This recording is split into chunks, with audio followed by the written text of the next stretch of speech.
Welcome to the Break Even podcast, and thank you, Dan, for being our guest on the second episode. Dan, you're an ex-gambler, ex-client, and now a counsellor for Break Even. How did you get into gambling? Wow.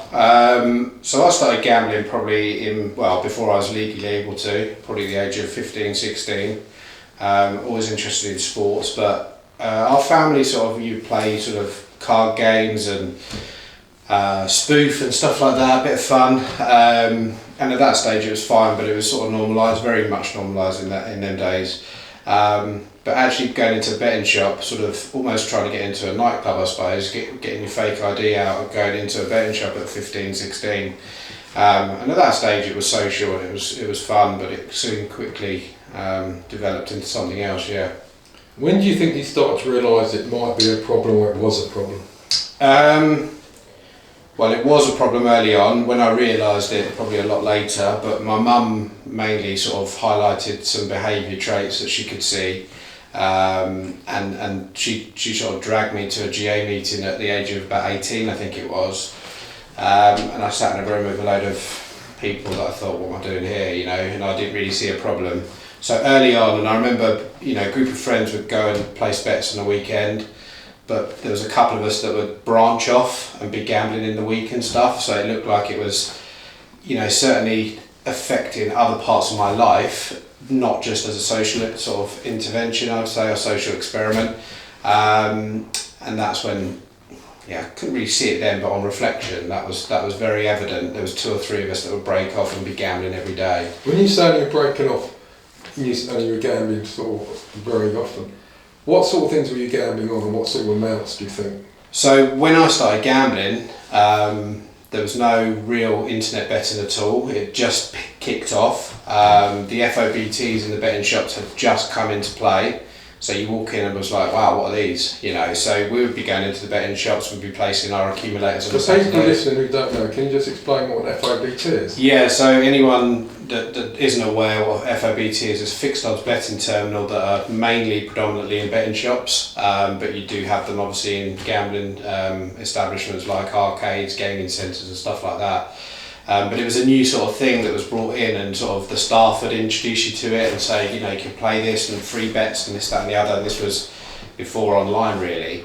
But we would sort of, after college, after work, we'd go in and meet in a weekday really, when obviously all my other friends were doing other things. And if we'd go out on a night out, there'd be 2 of us around a fruit machine, everyone else would be having a good time, so to speak. So it was starting to sort of, pick up then really, and I sort of knew it, but I didn't really want to sort of address it or maybe admit it at that point, because I was still quite young as well, 18, 19, 20. When do you think it really started to affect your life, and how did it affect your life? It did affect me then, because I sort of isolated myself from certain friend groups and stuff, but I still had enough stuff going on that I didn't really feel that it was impacting it too much, because I was part of a football team and stuff like that. But I suppose in later life, when obviously you start to earn more money and you progress in your professional career, it started to really sort of, hit me hard, I suppose, in my 20s. So I was quite successful in my professional career. I worked in high-end retail, did well, but the better you do, the more access you have to gamble and the further that progresses. So I would say probably pretty harmful from late 20s all the way up until I stopped really, on and off. And it got pretty bad. Yeah.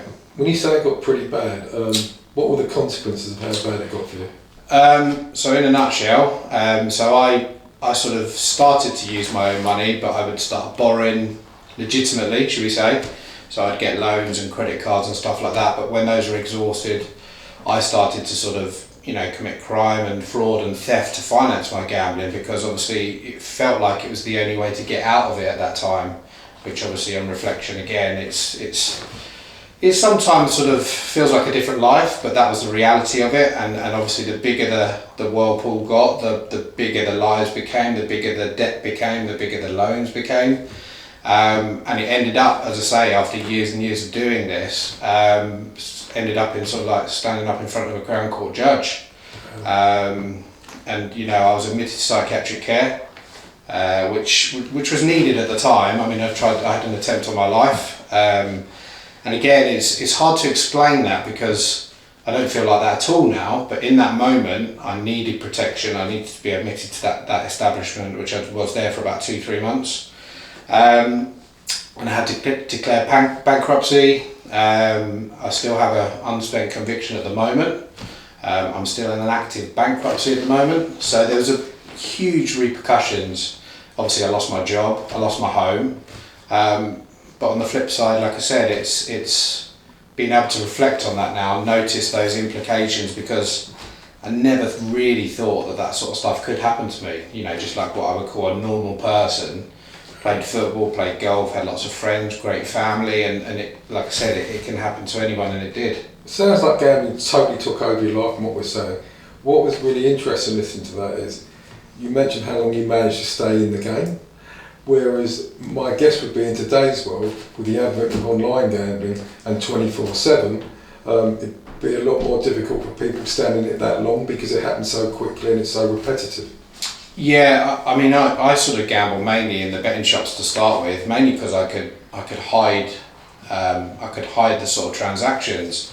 Online I did do towards the end, but you're right. I mean, to keep it going for that long, you know, it still amazes me really. It also amazes me how I could hold down a job and hold down a family and stuff like that to the level I did. Still sort of baffles me a little bit. But you're right, I think in today's world of gambling, how fast paced it is, you know, you'd probably think that would be addressed a bit quicker. But it was a long, painful process. Having gone through that very painful process that you've described, how did you sort of get help, or when did you realise you wanted help, or did you ever want help? Did it just come, or how did you search and reach out for it? Yeah, I still remember it quite vividly. It's nearly 8 years ago now, and I still remember it quite vividly. So at this point I was sort of ready to accept help, but I was almost taking it right to the end as far as I could to try and get out of the hole. But when I was admitted to the psychiatric unit, my mum specifically and my sister-in-law reached out and sort of thought, look, we need to get some professional help, and I did, and I had some therapy. I had a great counsellor, worked through a lot of stuff, practical and emotional stuff, together for quite a long period of time.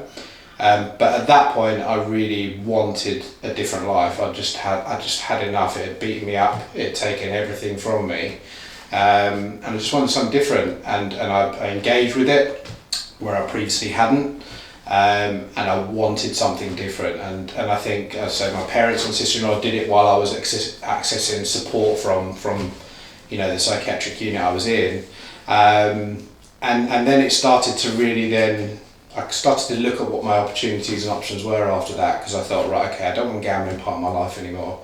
What does my life look like? And that's when it started happening, which I still gain support to this day, 8 years on. Do you still have thoughts of gambling, and if so, how do you overcome those thoughts?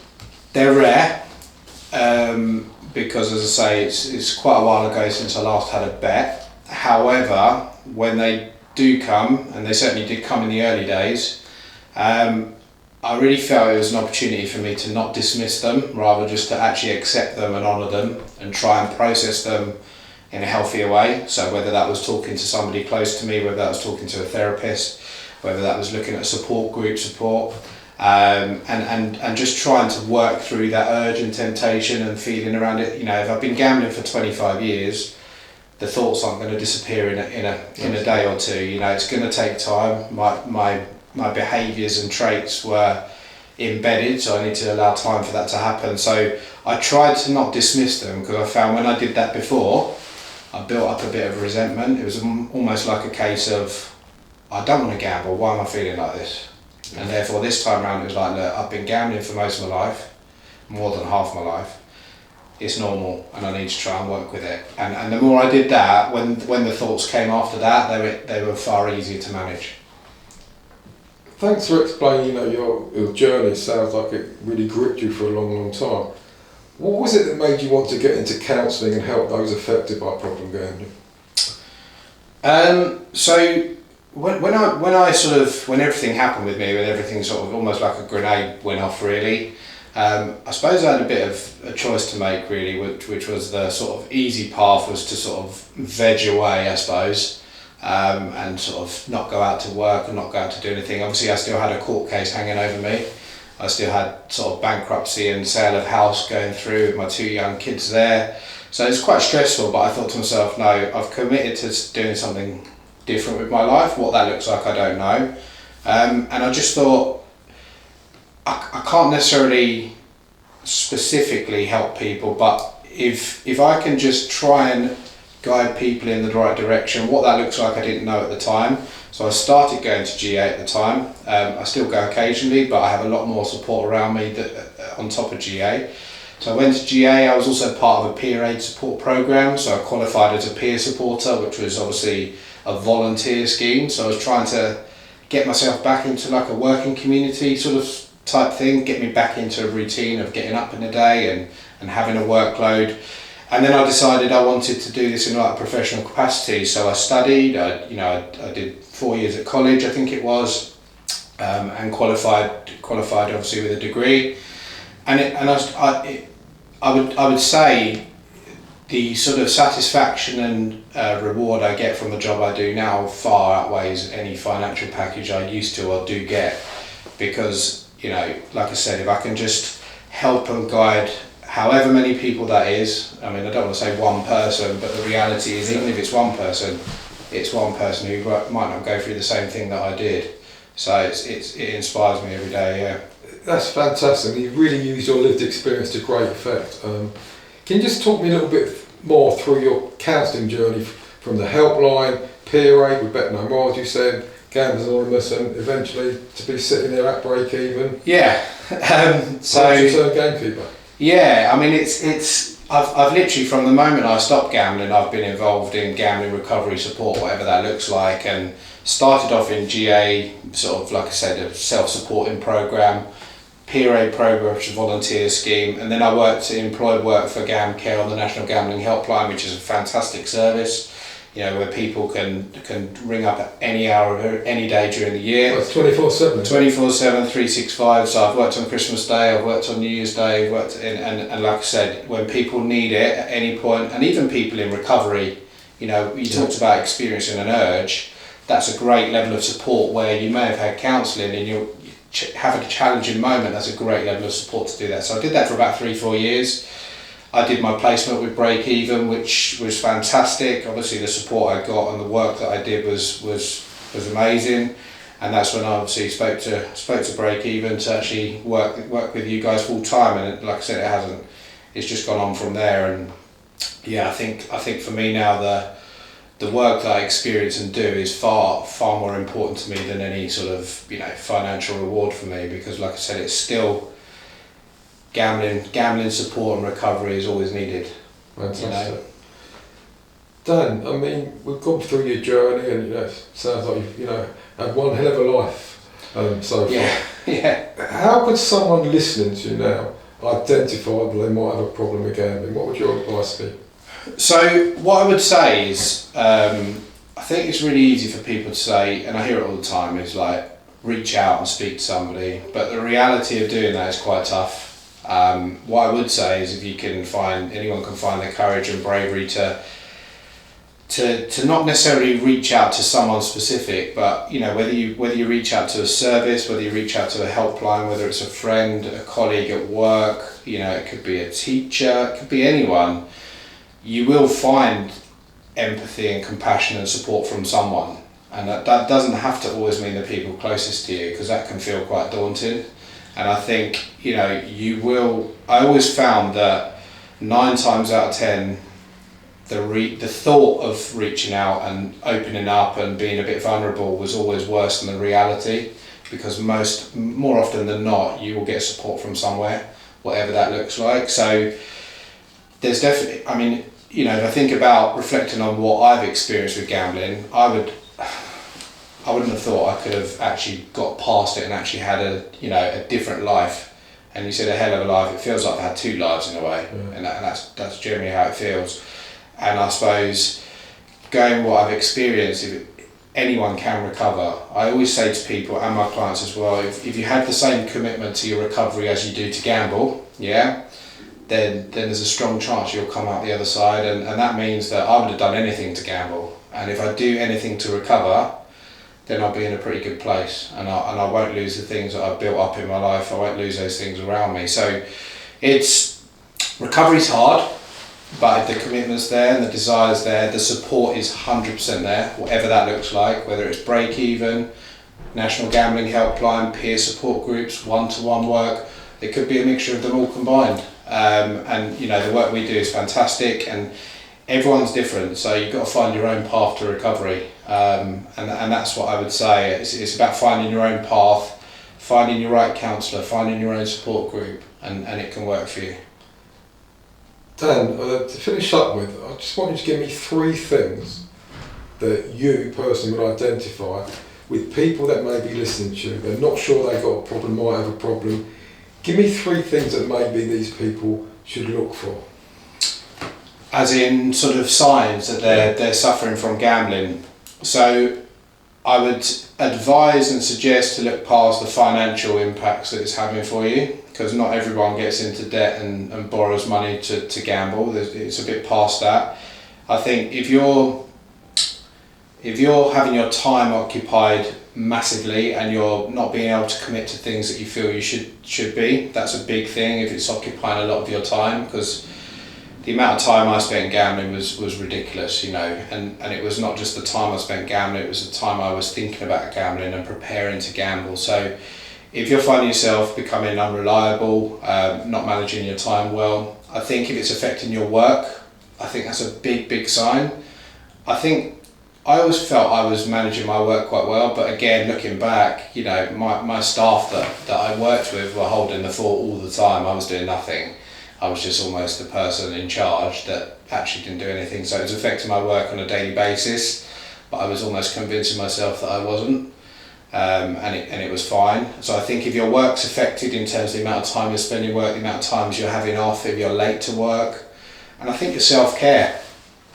I think, if I was sitting in a betting shop all day, I'd be eating bags of crisps and cans of drink that the staff were bringing me constantly.